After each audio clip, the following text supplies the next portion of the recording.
공정선거제도 개선특위가 사전투표함 보관 장소에 CCTV를 확대하는 등 선거제도 개선안을 논의했습니다. 민주당 총선기획단은 예비 후보의 가상자산을 의무적으로 공개하기로 했습니다.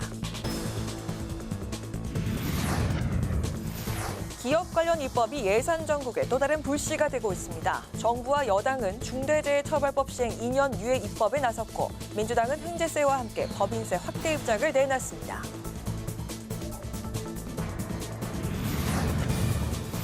멕시코를 공식 방문 중인 김진표 국회의장이 멕시코 리베라 상원의장과 회담을 가졌습니다. 김 의장은 멕시코가 끝까지 2030 부산 엑스포를 지지해줄 것을 당부했습니다. 파워 인터뷰, 오늘은 유성걸 국민의힘 의원과 함께 올해 국내 마약 사범이 2만 명을 넘어선 가운데 갈수록 대담해지는 마약 반입을 막기 위한 방안을 살펴보고 내년도 예산안 세부 심사 방향성과 핵심 쟁점은 무엇인지 짚어보겠습니다.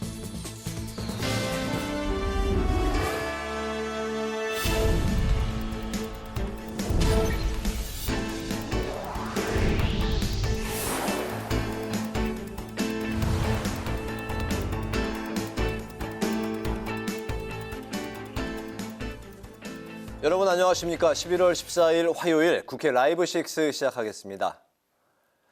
국민의힘 공정선거제도 개선특별위원회와 중앙선거관리위원회가 만나 내년도 총선을 위해 더 공정한 선거관리에 힘쓰겠다고 밝혔습니다.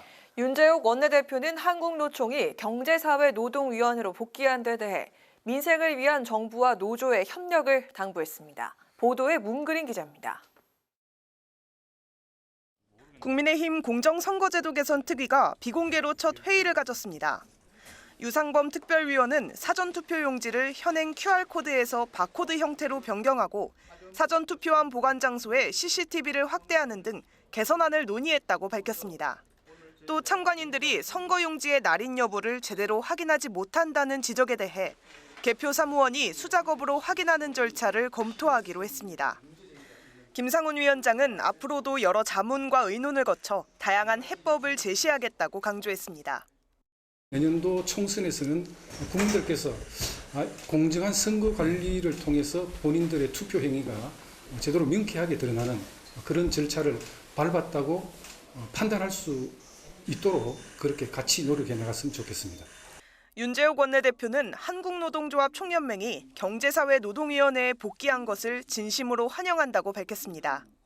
한국노총의 복귀로 인해 근로시간 개편 등 노동 현안을 올바른 경로를 거쳐 추진할 수 있게 됐다고 말했습니다. 노사정이 협력해서 고물가, 고금리 고통을 극복할 방안을 제시하라는 국민의 부름에 응답하기 위해 다시 한번 한국노총의 적극적인 역할이 필요한 때입니다. 한편 국민의힘 혁신위원회는 제주 4.3 평화공원을 찾아 희생자를 추모했습니다. 오임종 제주 4.3 평화재단 이사장 직무대행은 희생자 보상과 관련해 정부의 행정 처리가 미흡한 것을 지적했습니다. 인요한 혁신위원장은 다시는 그런 일이 발생하지 않도록 현실적인 문제들을 바로잡겠다고 강조했습니다. 국회방송 문그린입니다.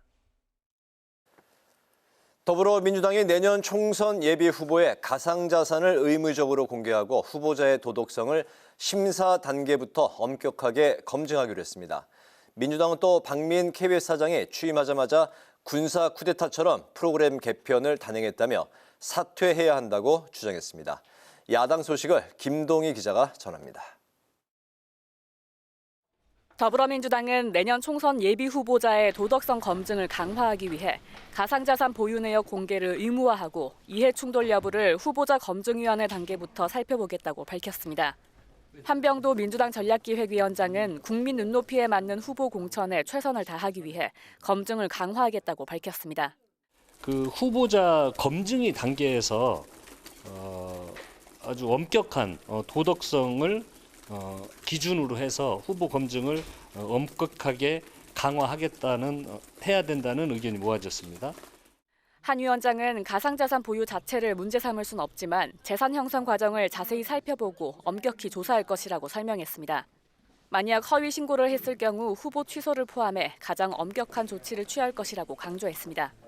총선기획단은 또 적격 판정을 받은 예비 후보자 전원의 경력과 학력, 사진 등을 온라인 플랫폼을 통해 공개하기로 했습니다.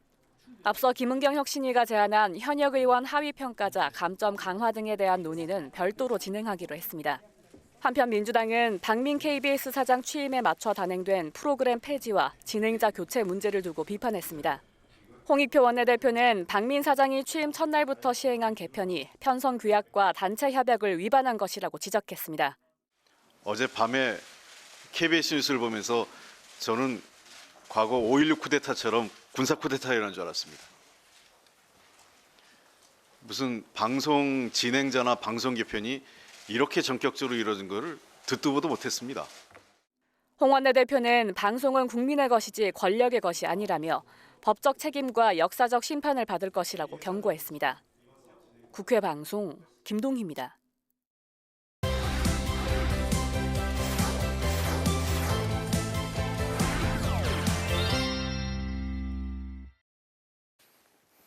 네, 오늘 이슈픽은 서원한 개건 기자와 함께 기업 관련 입법을 놓고 서로 정반대의 정책을 추진 중인 여야 이야기로 시작해 보겠습니다.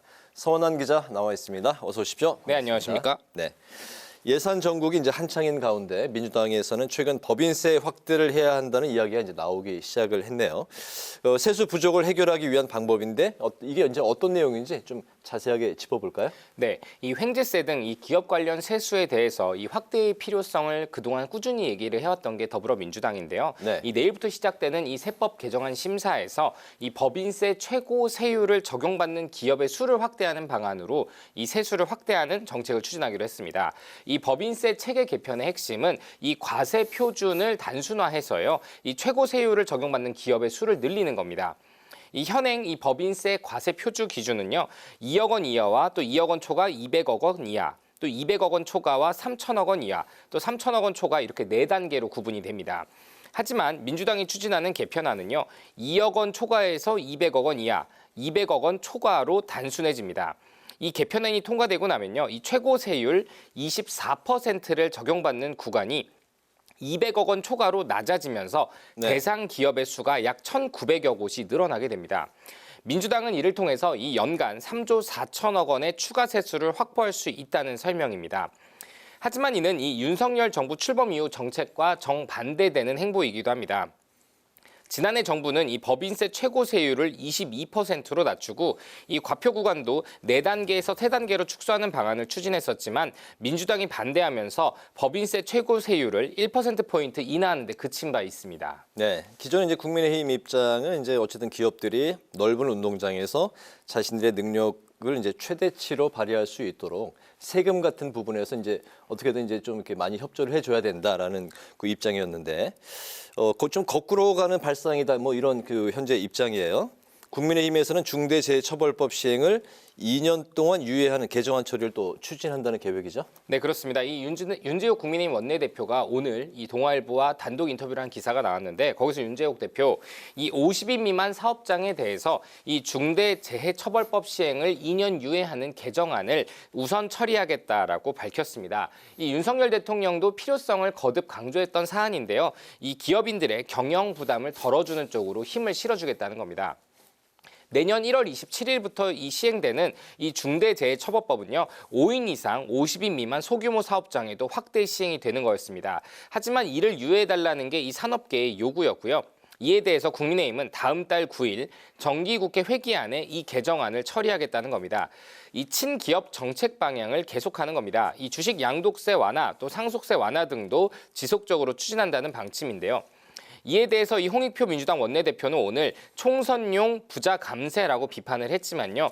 윤재욱 국민의힘 원내대표는 오히려 민주당의 법인세 적용 확대를 놓고 기업 때리기로 내년 총선용 서민표를 모집하는 것이라고 맞섰습니다. 네, 총선을 앞두고 이제 정책 경쟁이 이제 본격화하고 있는데, 국민의힘은 혁신위 행보를 놓고 당 지도부와 혁신위 간의 입장 차이가 좀 나오는 것 같습니다. 뭐 희생이나 여러 가지 부분에서 차이가 좀 있는데, 요 부분도 한번 짚어볼까요? 네, 그렇습니다. 이 오늘 국민의힘 인요한 혁신위원장 이 제주 4.3 평화공원을 찾았습니다. 그래서 이 희생자들을 추모하고 또 유가족을 위로하는 그런 자리를 가졌습니다. 이 좌우를 아우르는 행보를 잇따라서 보여주고 있지만, 문제는 이 혁신위의 행보와 잇따른 개혁안들이 이 국민의힘에는 제대로 먹혀들지 않는다는 반응과 함께 이 혁신위 내부에서 조기 해산을 검토했다라는 보도까지 나온 겁니다. 일단 인유한 위원장과 혁신위는 이 조기 해산 가능성에 대해서 너무 멀리 나간 것이다 라면서 일축했습니다. 하지만 불출마 또 험지 출마 권고 대상자들이 여전히 묵묵부답이거나 이 거부 의사를 밝힌 상황이죠. 이 핵심 친윤으로 분류되는 장재현 의원이 지난 주말 경남 함양에서 4천여 명을 넘는 지지자를 동원한 가운데 이 세를 과시하면서 험지 출마 요청에 대해서 거부의 의사를 밝혔고요. 5선의 주호영 의원 역시 대구에서 정치를 시작했으면 대구에서 끝내겠다며 거절의 뜻을 밝혔습니다. 혁신위를 둘러싼 우려가 나오는 대목이죠. 이 정권을 가지고 시작했다고는 하지만 혁신위가 제대로 된 개혁을 이끌어내서 국민의힘의 체질 개선까지 다다를 수 있을 것인가에 대한 우려입니다. 이에 대해서 오늘 인유한 위원장은 100% 확신한다, 움직임이 있을 것이다 라면서도 이 대한민국이 빨리 발전한 것은 빨리빨리 문화 덕분이지만 좀 기다릴 줄도 알아야 된다며 이 보채기보다는 기다리면서 변화를 끌어내겠다는 취지로 답을 했습니다. 네, 민주당도 그렇고 국민의힘도 그렇고 혁신위 활동에 어느 정도 좀 제한이 있는 거 아닌가, 한계가 있는 거 아닌가 그 생각도 들기도 하는데 어쨌든 아직까지 국민의힘 내부 그 중진 의원들 사이에서는 험지 출마에 대해서 이제 화답한 의원은 아직까지 없는 거죠. 네, 그렇습니다. 네, 그 민주당은 이재명 대표의 사법 리스크가 이제 재점화하고 있는 양상인데요. 위증교사 사건이 분리돼서 재판을 받게 됐는데 이 부분도 설명을 좀 할까요? 네, 그렇습니다. 이 검찰이 이재명 대표에 대해서 이 전방위적으로 수사에 나서면서 굉장히 많은 사건들이 기소가 됐는데요. 이 중에서 위증교사 사건에 관련해서 굉장히 중요한 결정이 어제 법원으로부터 나왔습니다. 일단 서울중앙지법 형사합의 33부는요. 이 대장동과 백현동 개발 특혜 의혹 등 이 4건의 사건을 진행 중인데요. 이 중에 3건의 사건은 병합해서 진행을 해왔습니다. 그리고 최근에 검찰이 추가로 기소했던 위증교사 사건에 대해서는 어제 따로 재판을 진행하겠다라는 결정을 내렸습니다. 설명을 좀 더 상세히 해드리겠습니다. 네. 이 위증교사 사건은 이 경기도지사 시절 이재명 대표가 이 선거법 위반 사건으로 재판을 받던 중에 재판의 핵심 증인에게 본인에게 유리한 취지로 진술해달라라고 요청했던 내용입니다.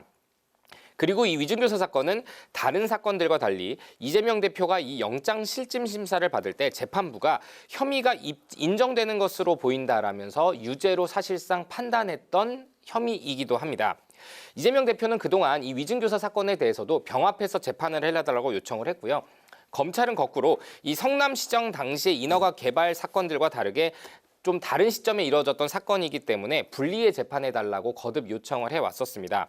그리고 법원은 이 핵심 증인이 별도 재판을 원한다면서 분리 진행키로 어제 확정을 한 겁니다.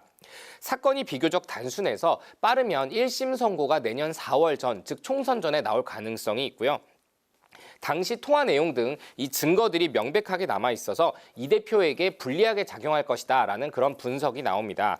특히 항소를 하더라도 2심, 3심을 가더라도 대선이 열리는 3년 6개월여 전보다 형이 확정될 가능성이 높은 사건입니다. 때문에 당장 총선에 있어서 민주당에는 악재로 작용할 것이라는 그런 전망과 분석이 나오고 있습니다. 네, 1심 선고가 내년 총선 전에 이 대표에게 불리하게 나올 수도 있다. 이런 전망이 조심스럽게 나오고 있기 때문에 이게 또 하나의 내년 총선을 앞두고 변수가 될 수 있다. 이런 이야기도 또 나오고 있는 상황이군요. 오늘 이슈픽 여기까지 듣도록 하겠습니다. 서원한 객원 기자와 함께했습니다. 오늘 말씀 잘 들었습니다.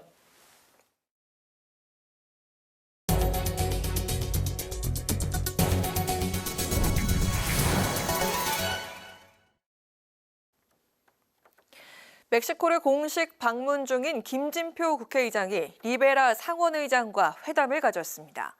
김 의장은 2030 부산엑스포 지지와 경제 협력을 당부했습니다. 김동길 기자가 보도합니다. 오는 28일 2030 세계 박람회 개최지 투표를 앞두고 총력 외교전을 펼치고 있는 김진표 국회의장이 멕시코를 공식 방문해 리베라 상원의장과 양자회담을 가졌습니다. 김 의장은 멕시코가 이른 시기에 2030 세계 박람회에 한국 지지를 표명한 데 대해 감사함을 표하고 결선 투표 때까지 일관된 지지를 부탁했습니다. 한국의 유치 노력에 아주 큰 힘이 되고 있습니다. 결선 투표일까지 일관되게 한국을 지지해 주실 것을 당부드립니다. 이어 양국 간 경제협력 방안을 논의한 김 의장은 양국의 교역과 투자가 빠르게 확대되기 위해서는 한 멕시코 FTA 협상 재개와 한국의 태평양 동맹 PA 준회원국 가입이 필요하다고 밝혔습니다. FTA와 PA가 이루어지면 멕시코 생산품이 한국을 비롯한 동아시아 시장으로 진출할 수 있고 한국 기업들의 멕시코 투자 역시 확대될 것이라고 강조했습니다. FTA 체결 협상이라든가 또는 PA 가입 협상에 아주 중요한 역할을 하시는 멕시코 의회에서 관심을 갖고 지원해 주시면 고맙겠습니다. 리베라 멕시코 상원의장은 양국 FTA와 태평양 동맹 준회원국 가입 등의 상황에 대해 관심을 갖고 지켜보고 있다고 말했습니다. 또 학생 교류 프로젝트를 비롯한 양국 간 문화 교류를 제안하기도 했습니다.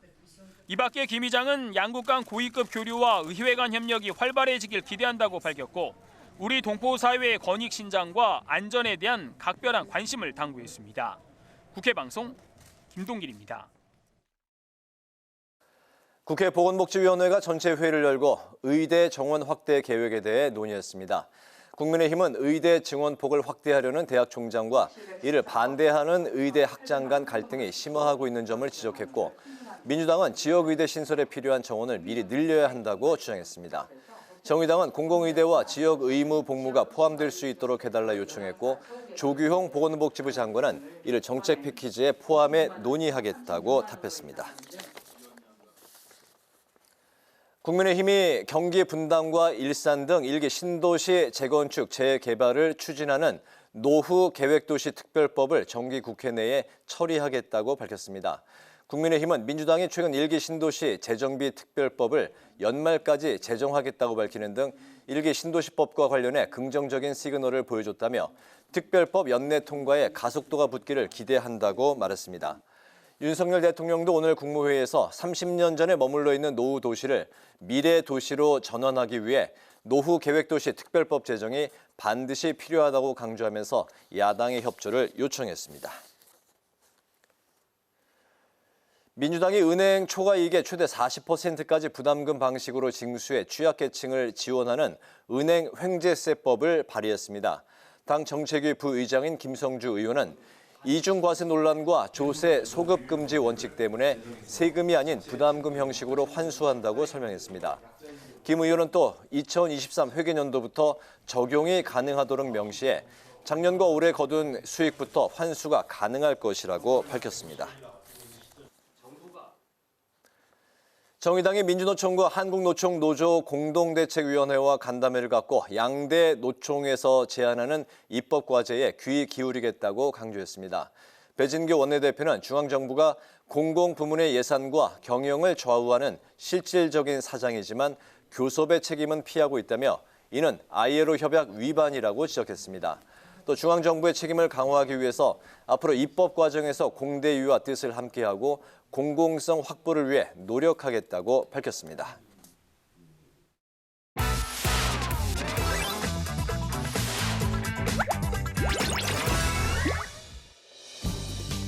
11월 14일 강아랑이 전해주는 정치권의 뜨거운 말말말 강아랑의 정치랑입니다. 첫 번째 주제는 장제원의 거부입니다. 친윤계 핵심이자 이른바 윤핵관의 대표 주자로 꼽히는 장제원 의원이 당 혁신위의 험지 출마 요구를 공개적으로 거부했습니다. 저는 제 단단한 정치인생 현장에서 서울 가지 않겠습니다, 여러분. 그런데 서울 가래요. 그런데 서울 가랍니다. 우리가 함께 꿈꿔온 사상 발전, 위대한 낙동강 시대의 중심 사상을 만들어야 되지 않겠습니까? 저는 이 일을 위해서 제 남은 인생 모든 것을 바치겠습니다, 여러분. 네, 인요한 혁신위원장이 국민의힘 지도부 중진 윤핵관의 희생을 요구한 지 열흘 이상이 지났지만 희생을 요구받은 의원들은 이를 거부하거나 오히려 지역에서 존재감을 과시하고 있는 겁니다. 일단 이 말 자체가 사실은 좀 모순이지 않습니까? 사실은 정치 인생을 연장하는 거에 가장 좋은 방법은 계속 출마하는 걸 겁니다. 서울에 가서 출마하는 게 정치 인생을 연장하는 길은 아니잖아요. 그러니까 그 말 자체는 좀 저는 맞지는 않다라고 보고요. 어쨌든 지금 장제원 의원조차도 지금 본인이 희생할 생각이 없다라는 걸 뭐 명확히 보여준 거죠. 국민의힘 내에선 혁신위의 중진 불출마 주장이 윤석열 대통령의 의중이란 해석이 나오면서 윤핵관 해체까지 언급되고 있는 상황인데요. 윤 대통령의 의중을 이른바 윤핵관들이 받아들이지 못하는 분위기이기 때문입니다. 대통령이 많이 머리가 아프실 것 같아요. 왜냐하면 소위 이제 대통령을 사랑하면 내려놓으라. 그러니까 이영환 혁신위원장이 그 얘기를 했잖아요. 지금 이준석 대표 요구하는 것 중에 하나가 소위 윤핵관 없애라는 거 아닙니까? 사실상 없어지는 단계에 왔습니다. 오늘 인요한 혁신위원장은 일각에서 거론된 혁신위 조기 해산설에 중진들 본인이 스스로 결정할 수 있도록 조금 더 기다리겠다는 입장을 내놓으면서 100% 움직임이 있을 것이라면서 자신감을 드러냈습니다. 영남 지도부 중진 국회의원에 대한 거취 압박 속 아직 이에 화답한 정치인은 단 한 명도 나오지 않은 상황. 과연 이들이 과감한 정치적 결단을 하게 될지 인 위원장의 100% 확신에 부응할지 이목이 집중되고 있습니다. 두 번째 주제는 KBS 벼락 하차입니다. 박민 KBS 신임 사장이 취임과 동시에 KBS에 대한 본격적인 수술에 들어갔습니다. 어제 13일 보도본부장 등 간부 9명과 주요 부서 국부장급 보직자 60명을 교체하는 인사를 단행한 건데요. 편파 방송 논란에 빚어온 라디오, 주진우 라이브 등에 대해선 진행자 교체가 취해졌습니다. KBS 뉴스는 지난 몇 년간 불공정 편파 보도 논란이 끊이지 않았습니다. 또한 TV나 라디오의 시사 프로그램에서도 일부 진행자가 일방적으로 한쪽 진영의 편을 들거나 패널 선정이 편향된 경우가 적지 않았습니다. 정부 여당에게 좀 비판적인 목소리가 있다고 해서 무조건 또 편파적이라고 얘기할 수는 없고요. 국민의힘 측 패널들을 훨씬 많이 불렀어요. 민노총 산하 언론노조 KBS 본부는 기자회견을 열고 방송법에 보장된 방송 편성의 자유와 독립을 침해한 것이라고 반발하고 나섰습니다. 여야의 반응은 대조적이었습니다. KBS가 공영방송의 입장에서 공정하게 방송 본연의 자세로 돌아오기를 저희들은 기대하고 있습니다. 정치권에서 감나라 대추나라 하지 않는 것이 좋다고 생각합니다. 그냥 지켜보고 있습니다. 과거 5.16 쿠데타처럼 진짜 군사 쿠데타를 방불케 합니다. KBS를 이렇게 무참하게 유린해도 괜찮다는 겁니까? 역사적 심판 반드시 받을 겁니다. 박민 신임 KBS 사장은 오늘 대국민 기자회견을 열고 공정성이 훼손된 지난 보도에 대해 사과하면서 경영이 정상화될 때까지 사장과 임원 임금의 30%를 삭감하고 직원들의 명예퇴직을 활성화하겠다고 밝혔습니다. 그런가 하면 여야는 이동관 방송통신위원장 탄핵 소추안 재추진을 두고 또 충돌을 이어가고 있는데요. 국민의힘은 헌법재판소에 권한쟁의 심판과 효력정지 가처분을 신청했고 민주당은 재발의하는데 아무런 문제가 없다는 입장입니다. 또한 민주당 국회 과방위 소속 의원들은 오늘부터 오는 29일까지 광화문 광장에서 이동관 위원장의 탄핵을 주장하는 릴레이 시위도 이어가는 등 탄핵안 재발의를 앞두고 장외 여론전에도 나선 상황입니다. 지금까지 강아랑의 정치랑이었습니다.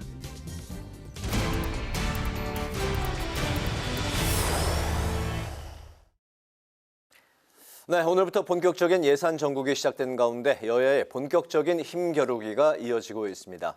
국민의힘은 내년 예산안 편성 최우선 정책 과제를 약자 복지로 정했고 민주당은 R&D 예산과 지역 화폐 예산을 복원하겠다는 입장인데요. 오늘은 윤건영 더불어민주당 의원과 전화 연결해서 관련한 이야기들을 나눠보도록 하겠습니다. 의원님 안녕하십니까? 안녕하세요. 네, 안녕하세요. 윤건영입니다.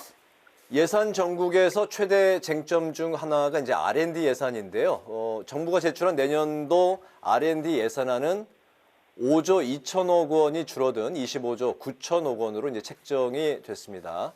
이재명 대표도 당무 복귀 이후 첫 지방 일정으로 오늘 R&D 예산 복구 행보를 선택해서 내일 대전을 방문할 예정으로 이제 전해지고 있는데요. R&D 예산 관련한 민주당의 입장은 어떤 것이고 그리고 이번 예산안 심사에서 민주당의 가장 핵심적인 목표는 어떤 건지 먼저 좀 들어볼까요? 예, 우선 민주당은 윤석열 정부의 엉터리 예산을 진짜 민생 예산으로 바로 잡는데 최선을 다할 겁니다.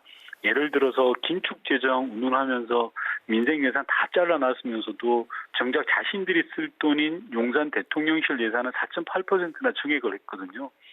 누구보다 모범을 보여야 할 대통령실이 이러니 국민의 지지를 못 얻는다고 생각을 하고요. 또 국가 재정이 어렵다고 말하면서 갑자기 선거용 감세를 한다고 난립니다. 국정 운영이 제대로 된 한 방향으로 가야 하는데 원칙 없이 우왕좌왕 오락가락하고 있는 실정입니다. 민주당은 민생을 지키기 위한 예산으로 되돌려놓는 게 이번 예산국회 최고의 목표고 특히 R&D라든지 지역화폐, 청년고용 등 국민과 밀접한 민생 예산 확보에 주력할 예정입니다. 네.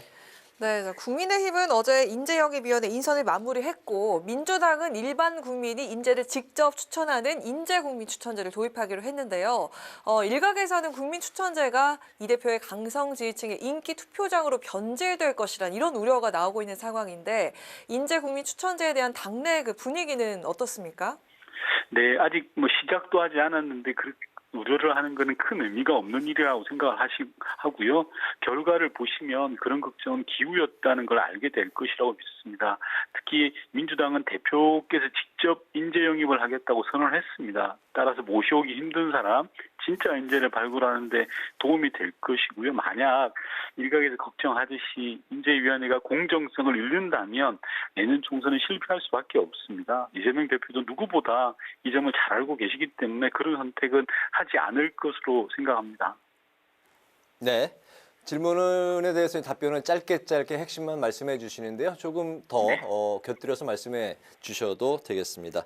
그 국민의힘이 이제 중진 의원들에게 험지 출마를 혁신위에서 이제 요구하고 있는 상황인데 민주당도 비명계에서 이재명 대표를 향해서 험지 출마를 재차 요구하고 있습니다. 특히 이제 구체적으로 고향인 안동 지역을 이제 제안하기도 했는데요. 이게 그 실현 가능성이 있다고 보시는지요? 우선 이재명 대표의 출마 카드는 당의 총선 전략하고 직결돼 있는 매우 중요한 카드입니다. 따라서 지금 상황에서 논의하는 것 자체가 당의 총선 전략이 크게 도움이 되지 않는다고 생각합니다. 즉 결정적인 순간에 판단을 해야 되죠. 따라서 마지막 단계에서 결정한 문제다라고 말씀을 드리고요. 다만 지금 현재 여야를 가리지 않고 점점 혁신 경쟁이 치열해질 듯 합니다. 그런 상황에서 민주당이 무엇을 보여줄 것인가에 대한 지도부가 고민이 클 것으로 예상이 되고요. 저는 충분히 현명한 판단을 하리라 믿고 있고 다만 지금은 당내에서 압박할 그런 상황은 아니라고 봅니다. 근데 조금 전에 앵커께서 말씀하셨듯이 그와는 별도로 국민의힘 중진들의 모습을 보면 정말 저는 구태정치라고 보여집니다. 버스를 수십 대를 동원해서 수천 명을 모아서 세과시하는 건 소위 쌍팔년도 정치를 하고 있다고 생각을 하거든요. 오로지 자기 지역구를 지키는 데만 혈안이 되어 있다. 이게 집권 여당의 모습인가라고 되묻고 싶고요. 국민은 이런 모습을 다 지켜보고 판단할 걸로 그렇게 생각합니다. 네, 민주당이 이동관 방통위원장과 검사 2명에 대한 탄핵소추안을 재발의해서 오는 30일 본회의에 보고한 뒤 다음 날인 12월 1일 본회의에서 처리한다는 방침을 밝혔는데요. 국민의힘은 일사부재 원칙을 위반하는 불법이라고 주장을 하면서 헌재 권한쟁의 심판을 청구를 했습니다. 이에 대해서 민주당은 어떻게 대응할 계획일까요? 우선 국민의힘이 주장하는 내용은 전형적인 가짜뉴스입니다. 이동관 방통위원장 탄핵소추안은 상정이 아니라 보고만 이루어졌습니다. 이런 경우에 의제로 간주되지 않습니다. 따라서 일사부재의 원칙에도 해당되지 않고 있습니다. 국회 사무처에서도 유권해석을 내린 상황입니다. 그럼에도 계속 딴지를 걸고 있는 상황이고요. 오히려 제가 생각할 때는 국민의힘이 잔머리를 굴리고 꼼수를 쓰다가 당한 거라고 봐집니다. 즉 이동관 위원장을 지키기 위해서 필리버스터까지 포기했는데 둘 다 놓치게 된 결과가 된 겁니다. 즉 제게 자기 발등을 찍은 겁니다. 이동관 방통위원장은 취임한 지 얼마 되지 않았음에도 불구하고 정말 일일이 열거하기도 숨찰 만큼 많은 위법 행위들이 있었습니다. 그 위법 행위들을 국회가 심판을 하겠다라는 거고요. 예를 들어서 5인 체제의 방통위를 2인 체제로 운영하고 있습니다. 또 심의 권한이 없는 방통위가 방송 편성권에 부당 개입하고 언론 검열 행위를 하고 있습니다. 법상 민간 독립기구인 방심위에 방통위가 인터넷 언론 심의를 지시하고 있습니다. 또 일부 방문진에 대한 해임을 강행하고 있습니다. 불법 행위가 한도 끝도 없습니다. 이런 행태를 윤석열 정부 스스로 중단하고 있지 못하니까 국회라도 나서서 제동을 걸어야 됩니다. 그게 이동관 방통위원장에 대한 탄핵 소추입니다. 네, 오늘 말씀 여기까지 듣겠습니다. 고맙습니다. 네. 네, 지금까지 윤건영 민주당 의원과 이야기 나눠봤습니다.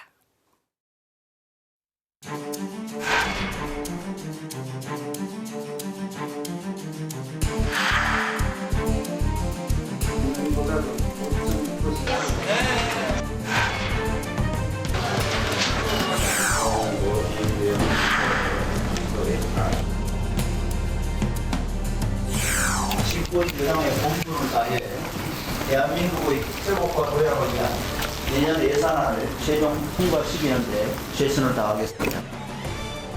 청년, 지역, 서민과 중산층의 삶까지 내팽개치는 비정함과 미래마저 내다버리는 어리석음이 윤석열 정부의 예산과 정책 기조인지 묻지 않을 수 없습니다.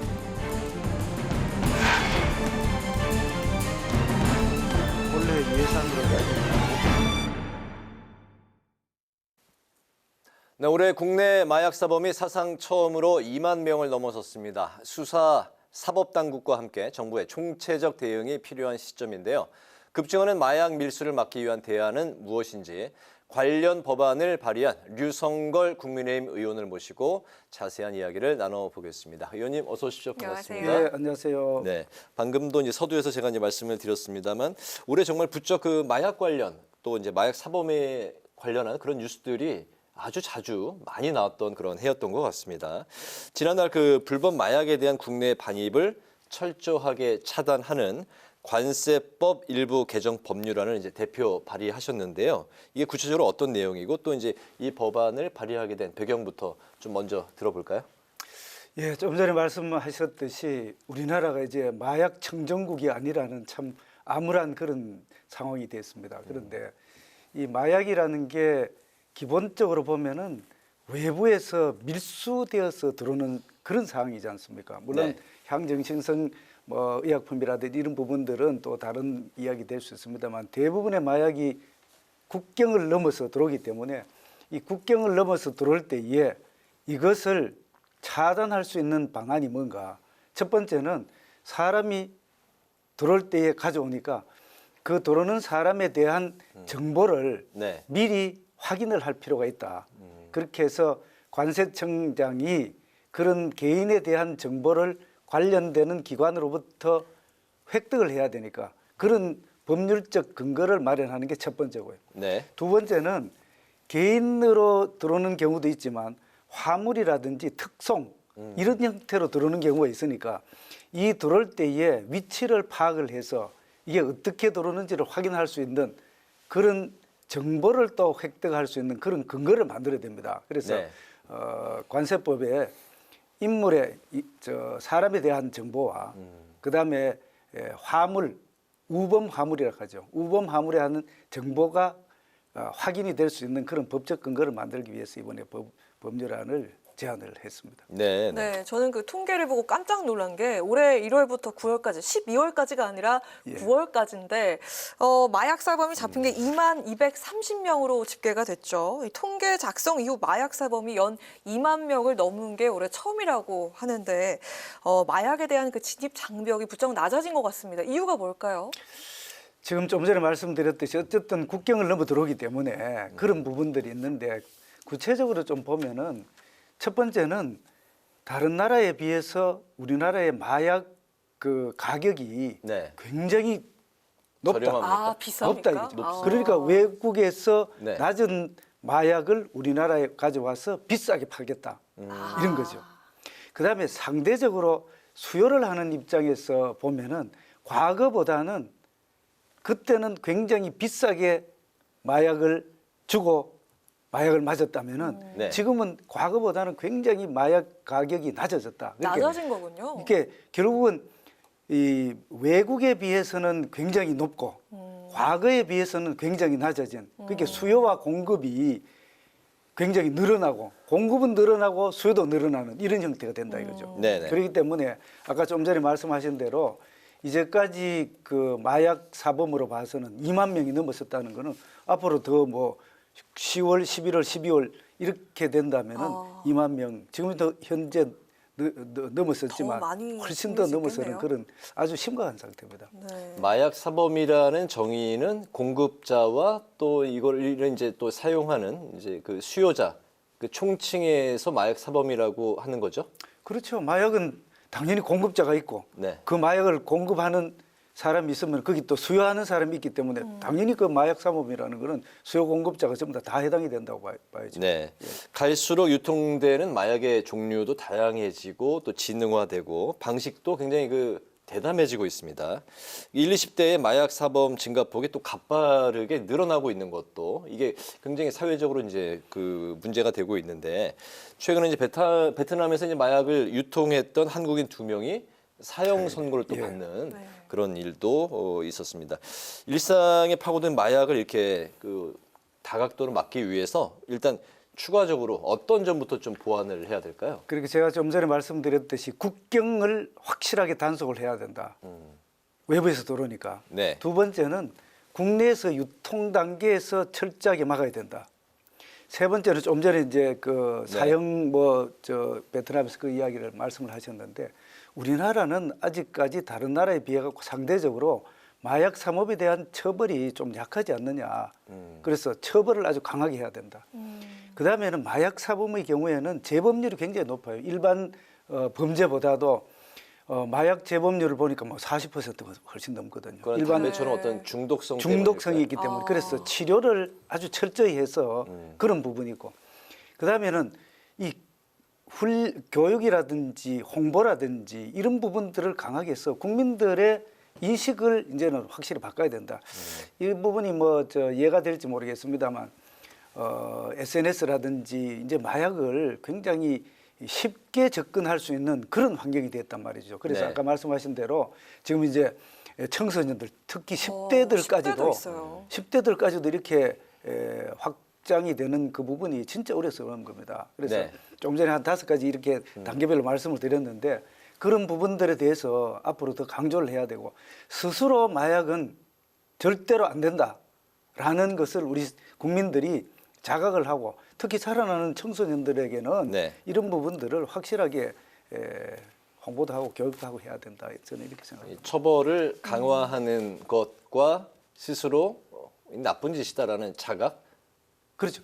이제 처벌도 강하게 해야 되고 아까 말씀드린 대로 치료를 해서 재범률이 이제 중독성이 강하다 보니까 재범률이 높아진다는 것은 수요가 점점 더 많아진다는 그런 거 아니겠습니까? 그래서 이 치료도 철저히 해야 되고 전국의 마약 치료 제가 전담 병원에 직접 가봤습니다. 가봤는데 아주 그 철저하게 치료를 하고 그다음에 관련되는 그 치료 기법이 여러 가지가 있더라고요.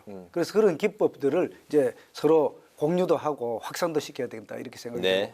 당연히 이 마약이라는 거는 한 번 하게 되면은 이거 인생을 망하는 거다. 이런 인식이 확실히 좀 더 확산이 돼야 된다 이렇게 생각이 듭니다. 그런데 그 중에서 이 부분들 중에서 어떻게 보면은 사회적 뭐로 이렇게 좀 알려진 분들, 연예인들이라든지 이런 분들에 대한 경우를 보면은 마약 사범으로 했다가 나중에 보면 다시 또 이렇게 뭐 어디에 출연을 해서 이런 부분이 있으니까 마약은 내도 뭐 그렇구나 이런 생각들이 혹시 있을지 모르니까 그런 것은 절대로 용인해서는 안 된다는 그런 말씀을 다시 한번 마약에 손을 대면 출연에 엄격하게 잣대를 들이대야 된다. 저는 뭐 그 부분에 대해서는 물론 또 재활 치료를 해서 치료가 완전히 되는 경우도 있겠지만 그런 부분들은 확실하게 짚어 넘어가야 된다 이렇게 생각합니다. 네, 다음 주제로 넘어가도록 하겠습니다. 국회가 657조 원 규모의 내년도 예산안 세부 심사에 들어갔습니다. 국민의힘은 약자 복지를 꺼내 들었는데요. 약자 지원을 강화하고 R&D 예산을 일부 증액하겠다 이런 방침을 꺼낸 반면 민주당은 대통령실과 또 법무부 등 권력기관의 업무 추진비와 특수활동비를 깎겠다라고 맞섰습니다. 자, 막이 오르게 된 예산 정국 앞으로 상황 어떻게 내다보십니까? 예산은 이제 정부가 9월 초에 9월 2일까지 제출하면은 그 이후로는 이제 국회의 시간입니다. 국회는 물론 경제적인 분석 효과 이런 것도 중요하지만 정치 과정을 거치기 때문에 네. 여러 가지 이제 정당에서는 뭐 그 정당의 기본 방향이라든지 이런 걸 좀 더 말합니다. 그런데 지금 경제가 굉장히 어렵지 않습니까? 네. 어려울 때에 약자를 위한 예산 기본적으로는 그게 주가 돼야 된다 이렇게 생각이 됩니다. 그리고 또 좀 전에 말씀하셨던 그 특수활동비라든지 특정 업무비, 업무 추진비 이 부분 중에서도 거품이 있으면 걷어내야 되죠. 그런데 꼭 필요한 업무 추진비, 특정 업무비, 특수활동비 같은 경우도 드러내버린다면 조금 전에 제가 말씀을 드렸듯이 이 검찰이나 또는 관세청이나 이런 부분에 있어서 특수활동비 같은 경우는 마약 같은 경우도 실제로 현장에서 필요한 만큼은 특수활동비가 이제 사용이 돼야 된단 말이죠. 그것까지 다 잘라버리고 이렇게 하면 안 된다 이런 말씀을 드리고 네. 필요한 부분은 조정을 하되 필요 없는 부분은 조정하되 필요한 부분은 반드시 반영을 해야 되는데 이게 정치적으로나 또는 뭐 다른 의도를 가지고 이렇게 하는 부분들은 경계해야 된다 이렇게 생각이 됩니다. 그리고 R&D 예산 관련돼서 말씀을 하시는데 이제 금년도에 R&D 예산이 한 31억 1천억 정도 됩니다. 그런데 내년도 예산이 뭐 한 5.2조, 5.1조 정도 이제 삭감이 되다 보니까 너무 많이 되는 거 아니냐 이렇게 하는데 예산 증가율을 이렇게 보면 R&D는 과거에 한 10년 정도 이렇게 봤을 때 저도 R&D를 직접 담당을 해봤습니다. 네. 담당을 해봤는데 R&D는 늘려야 되죠. 늘려야 되는데 이것이 갈라먹기식의 R&D 예산 규모만 커지면은 거품이 끼는 겁니다. 어느 그 경제 행위라도 또는 예산이라도 거품은 걷어내야 되거든요. 근데 거품 걷어내다가 잘못하면은 이제 골격까지 그 손대는 그런 부분이 있을 수 있지만 지금 현재 R&D가 급격하게 늘었기 때문에 거기에 거품 있는 부분을 저는 걷어냈다고 생각을 하고요. 네. 우리 국민의힘에서도 그 거품은 확실히 걷어내더라도 필요한 부분은 더 검토를 해서 네. 골격이라든지 근육이라든지 이런 붙일 부분은 붙여야 되고 특히 미래 대비를 위한 R&D 투자는 저는 늘어야 된다는 생각입니다. 그래서 정부 안에서도 이런 부분들은 충분히 지금 반영이 되어 있는데 추가적으로 더 반영할 부분이 있으면 저희들 지금 현재 예산결산특별위원회에 뭐 말하여 개수조정 소위에 지금 한창 진행 중이지 않습니까? 네. 거기에서 충분히 논의가 돼서 필요한 부분은 저는 반영이 될 수 있다고 생각합니다. 알겠습니다. R&D 예산 부분에서 어쨌든 그 야당과 협의의 여지가 있다라고 예. 저는 뭐 정리하겠습니다. 예산도 그렇고 법안도 네. 그렇고 결국은 국민을 위한 거기 때문에 국민의 기준에서 봤을 때에 네. R&D 필요한 부분은 넣고 또 거품은 걷어내고 하는 게 저는 맞다고 생각합니다. 어쨌든 국민 입장에서는 한 발씩 서로 좀 양보해서 이 협의의 정치를 예산안 전국에서 좀 속 시원하게 좀 보여줬으면 하는 그렇게 되기를 생각이 저는 듭니다. 바라고 아마 그렇게 될 가능성이 많다는 생각이 듭니다. 기대하겠습니다. 물론 이제 내년 이제 정치 일정 총선 관련돼서 이런 부분들 저런 부분들이 있지만 R&D에 관련된 사항은 국가 경제, 국민 경제를 위한 게 결국은 R&D에서 나오지 않습니까? 그렇기 때문에 이런 부분들은 제 생각으로 조정이 잘 될 것으로 생각이 됩니다. 알겠습니다. 다음 이슈로 또 넘어가 보겠습니다. 이제 그 정치권 이야기인데요. 그 민주당이 이동관 방송통신위원장에 대한 탄핵안을 재추진하겠다는 입장을 이제 밝혔습니다.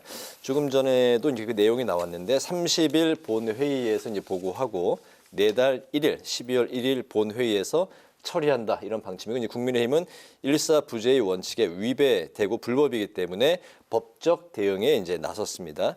권한쟁의 심판 청구서와 효력금지 가처분 신청서를 헌법재판소에 제출을 한 상황이고 이제 그런 상황에서도 민주당은 법적으로 문제가 없다는 입장이고 이제 강행하겠다는 그런 상황인데요. 이번에 그 이동관 방통위원장 탄핵을 둘러싼 그 여야의 그 강공 서로 이제 그 대치 상황 좀 어떻게 봐야 될까요? 제가 국회법을 가져왔습니다. 국회법 제90조에 의안 동의의 철회 그리고 92조에 제92조에 일사부재의 원칙이 되어 있는데 이 부분은 결국은 이제 권한쟁의 심판을 청구를 이제 헌법재판소에 냈고 네. 또 가처분 신청을 냈습니다. 이건 결국은 헌재가 판단을 해야 되고 아까 좀 전에 말씀하신 대로 이 탄핵 소추안을 이제 제출을 하면은 24시간 이후 72시간 이내에 표결을 해야 되는데 지난번에 제출을 했다가 그 전에 철회를 했단 말이죠. 그런데 철회했을 때의 쟁점이 뭐냐면은 이 안을 제출했을 때 탄핵 소추안을 제출했을 때 이 행위가 네.